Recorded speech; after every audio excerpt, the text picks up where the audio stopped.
मधुर Bundeli group में आज एक कहानी लेके आए हैं। यह कहानी प्रताप नारायण मिश्र जी ने लिखी है। उनकी एक किताब है वीर बुंदेले, जो लखनऊ पुस्तक मेला में हमें मिल गई। ऊखों बार बार पढ़वे को मन करत है और यही से इकी एक कहानी हमने आपके सामने रखबे की मन बनाओ। हालांकि जा कहानी बुंदेली में नहीं होके खड़ी बोली में है, लेकिन ई कहानी के नायक हैं एक होनहार बुंदेली वीर, बुंदेली नायक।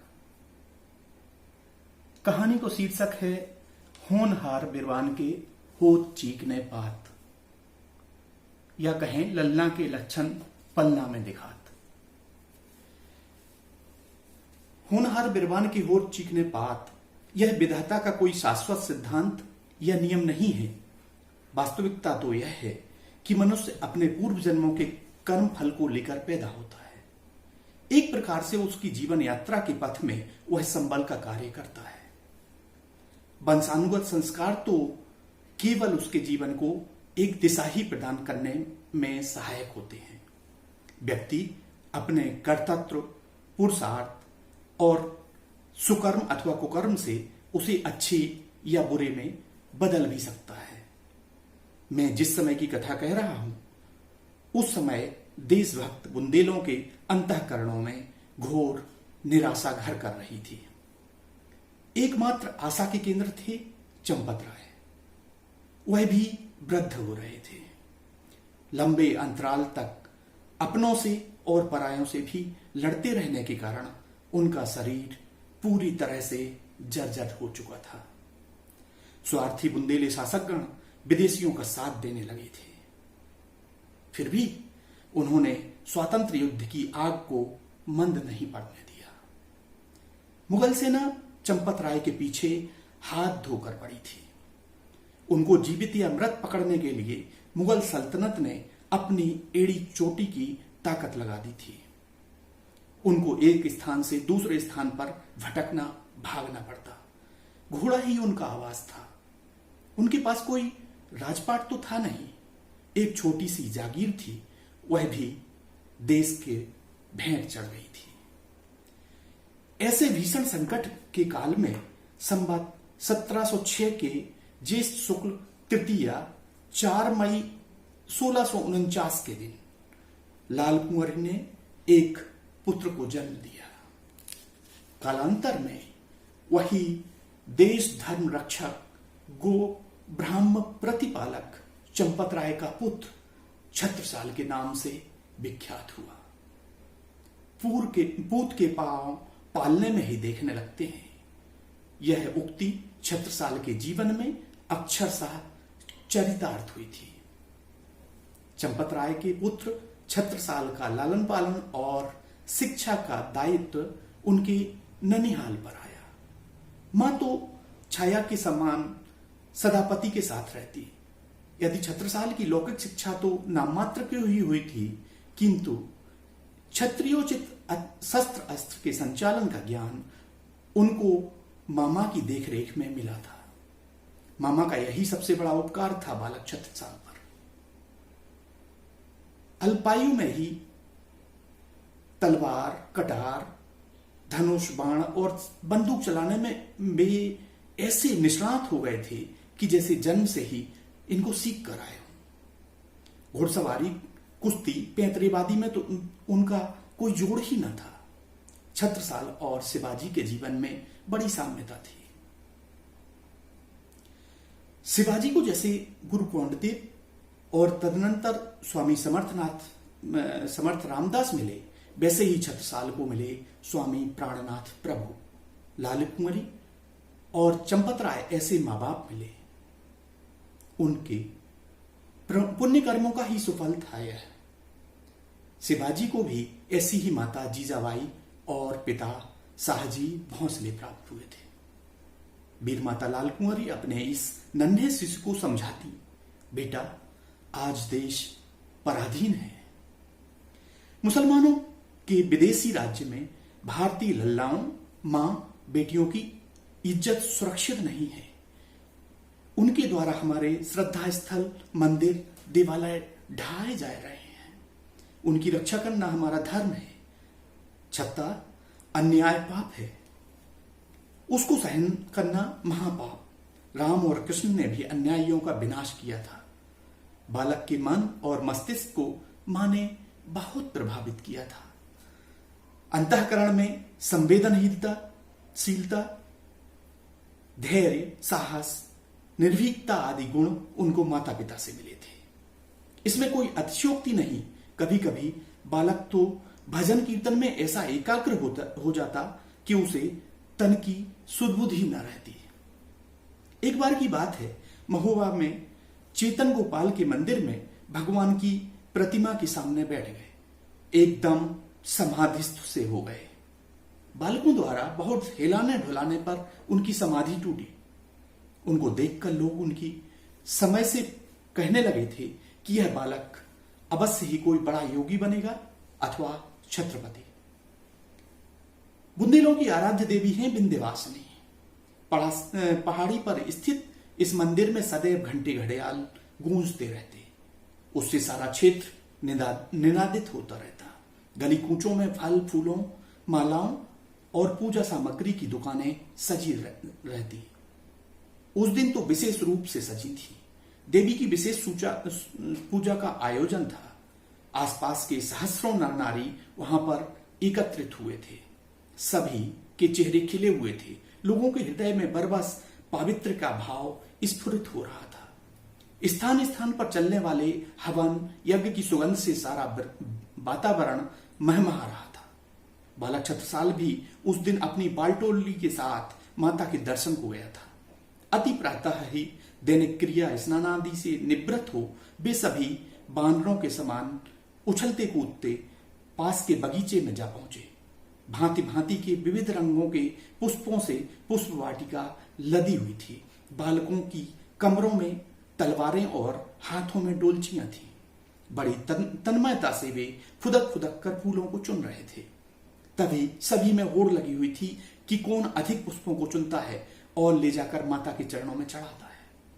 अकस्मात टप टप टप घोड़ों की आवाज सुनाई दी। हरदेव ने छत्रसाल को संकेत किया। उसका भी ध्यान उधर चला गया। गौर से देखा, पहनावे से भी मुसलमान दिखाई दे रहे थे। कईयों की दाढ़ी लंबी और कुछ की खसखसी थी। सभी सशस्त्र थे। आगे वाला संभवतः उनका कोतवाल था। धीरे धीरे वे समीप आ गए थे। सर्वप्रथम कोतवाल छत्रसाल से ही टकराया। अकड़कर उसने पूछा, अबे लौंडे, यहां की देवी का मंदिर किधर है? बता साले। सभी बालक सहम गए।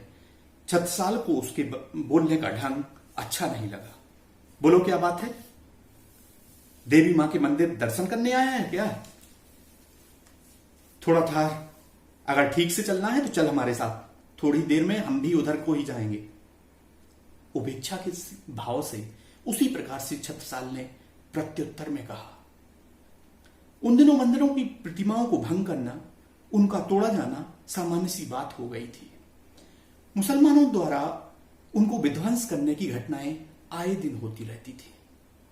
कहीं ये भी इसलिए तो नहीं आए हैं। बालकों को इसका आभास हुआ। हरदेव आगे बढ़ा। मंदिर के विपरीत दिशा की ओर इंगित करता हुआ बोला, उधर है। उसने सोचा था कि इस बीच वह मंदिर जाकर सबको सावधान कराएगा। सिपाहियों का नायक घोड़े की पीठ पर से कूद पड़ा। ताबड़तोड़ हरदेव के गाल पर 2-4 चांटे जड़ दिए। उस बेचारे के गाल पर सभी उंगलियां उभर आई थी। बालक भयभीत हो गए थे। उसने घृणापूर्वक उसको डांटा, झूठ बोलता है सपोले की औलाद। हम लोग तेरी देवी वेवी की पूजा नहीं किया करते। हम लोग तो उसको तोड़ते हैं। हमारा बस चले तो तेरी देवी माइयों पर रोज मुंहता करें। वह शालीनता की सभी सीमाओं को पार कर गया था। अपने गालों को सहलाते हुए हरदेव ने छत्रसाल की ओर निहारा। अभी तक वह शांत था। उससे यह अन्याय सहन न हुआ। पुष्पों को चुनना छोड़ वह कोतवाल से जा फिरा। तमीज से बात किया करो। क्या कहा तूने? हम अपनी कुलदेवी का अपमान करने वाले को जिंदा नहीं छोड़ते, समझे? क्रोध से उसकी आंखें लाल हो उठी। बालकों में अब कुछ साहस लौट आया था। अरे लौंडे, नमक हराम की औलाद, तू क्या, तेरा बाप भी मेरा कुछ नहीं बिगाड़ सकता। साले नहीं जानता हमारा राज है। चल देख अपनी आंखों से तेरी देवी की मैं क्या दुर्गति बनाता हूं। हां, अगर वह पत्थर की मूरत ना होती तो अब तक उसको उड़ा ही ले जाता, हरम में दाखिल कर अपनी रखेल बनाकर रखता। इतना कह कोतवाल ठठाकर हंस पड़ा। अन्य सिपाहियों ने भी उसकी हंसी में साथ दिया। इतना सुनते ही छत्रसाल की नेत्रों में खून उतर आया। उसकी बात अभी पूरी भी नहीं हो पाई थी कि कुमार छत्रसाल ने म्यान से तलवार खींच ली। सिंह की तरह वह उछला, उस पर भरपूर ऐसा प्रहार किया कि मुगल नायक का सिर धड़ से अलग हो दूर जा गिरा। हरदीप पहले ही मंदिर की ओर दौड़ गया था।